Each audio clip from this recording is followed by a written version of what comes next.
Hello বন্ধুরা, welcome to my YouTube channel রাখির কিচেনে সবাইকে স্বাগত জানিয়ে আজকে দারুণ একটা রেসিপি শেয়ার করতে চলেছি।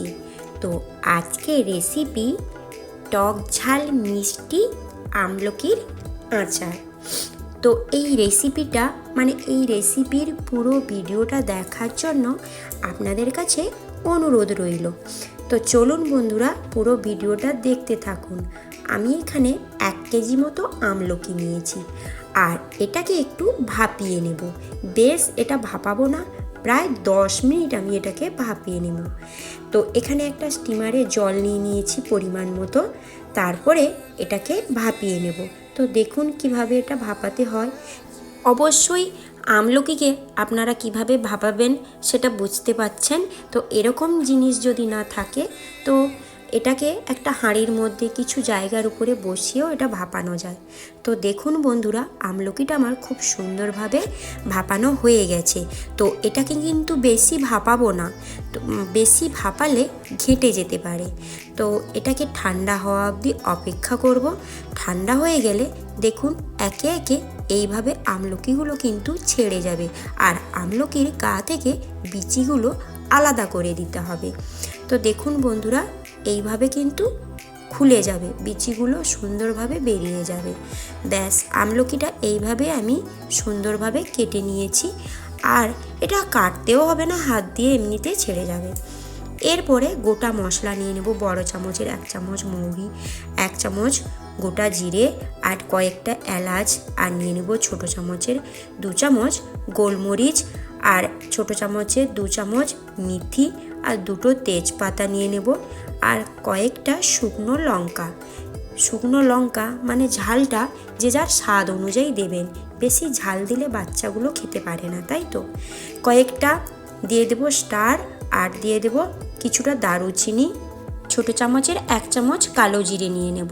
ব্যাস, অল্প আঁচে রেখে মশলাটা ভেজে নেব। আর মশলাটা একটা মিক্সিতে নিয়ে নেব, ঠান্ডা হওয়া অবধি অপেক্ষা করব।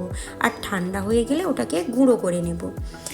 এরপরে গ্যাসের ওভেনে কড়াই বসিয়ে দেব, তাতে দিয়ে দেব 1/2 কাপ মতো সর্ষের তেল। তেলটা যখন গরম হয়ে আসবে দিয়ে দেব ছোট চামচের 1 চামচ গোটা জিরে, আর ছোট চামচের 1 চামচ হিং দিয়ে দেব। এরপরে ওটা ফুটে এলে দিয়ে দেব কেটে রাখা আমলকি। আর গ্যাসের ফ্লেমটা অল্প আঁচে রেখে প্রায় 5 থেকে 7 মিনিট আমলকিগুলো কড়াইতে নাড়াচাড়া করতে হবে। পরিমাণ মতো লবণ দিয়ে দেব। তো কী ভাবছেন বন্ধুরা, এইভাবে টক ঝাল মিষ্টি আচার বানাতে হলে কিন্তু আমার ভিডিওগুলো দেখতে হবে। তো এরপরে আমি দিয়ে দেব 1/2 কাপ মতো ভিনিগার, আর দিয়ে দেব 3 কাপ মতো আমি গুড়। চাইলে কিন্তু এখানে চিনিও ব্যবহার করতে পারেন। আমি এখানে দিয়েছি গুড়। গুড়ের স্মেলটা খুব সুন্দর আসে, তো আমি সেই জন্য গুড়টা আমি অ্যাড করলাম। তো এর সঙ্গে প্রায় 10 মিনিট গুড় আর ভিনিগারের সঙ্গে এটাকে অল্প আঁচে রেখে ফোটাতে হবে। ব্যাস, এখানে ভাজা মশলাটা আমি গুঁড়ো করে নিয়েছি। 10 মিনিট ফোটানোর পরে ভিনিগার আর গুড়ের সঙ্গে ভাজা মশলাটা আমি 1/2টা মতো দিয়ে দেব। যতটা ভাজা মশলা গুঁড়ো করেছিলাম ততটা পুরো আমি কিন্তু দিয়ে দেব, পরিমাণটা 1 থাকবে। তো আমি 1/2টা দিয়ে দিলাম। আবারও নাড়াচাড়া করে এটাকে 5 মিনিট আবারও ফোটাতে হবে, কিন্তু গ্যাসের ফ্লেমটা কিন্তু মিডিয়াম থাকবে। সব শেষে আমি দিয়ে দেব কিছুটা যে ভাজা মশলার গুঁড়ো রেখেছিলাম ওটাই অ্যাড করব।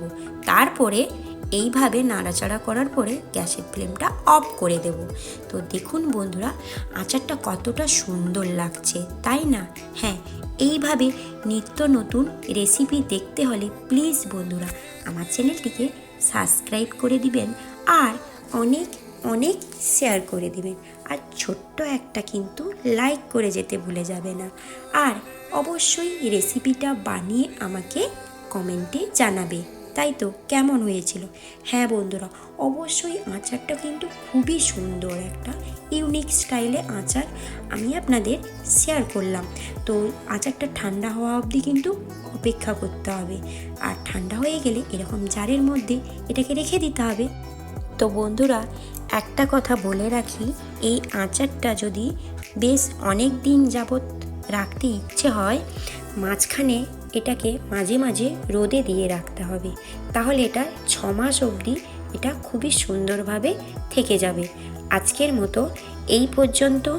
কাল আবার কোনো নতুন ভিডিও নিয়ে চলে আসব। তো ততক্ষণ আপনারা ভালো থাকুন আর সুস্থ থাকুন, আর এরকম নিত্য নতুন রেসিপি বানিয়ে আমাকে কমেন্টে জানাবেন। কেন বলুন তো, আমার মতো রেসিপি কারা কারা বানিয়েছো সেটা তো আমি বুঝতে পারবো না। এরকম রেসিপি বানিয়ে আমাকে অবশ্যই কমেন্টে জানাবেন।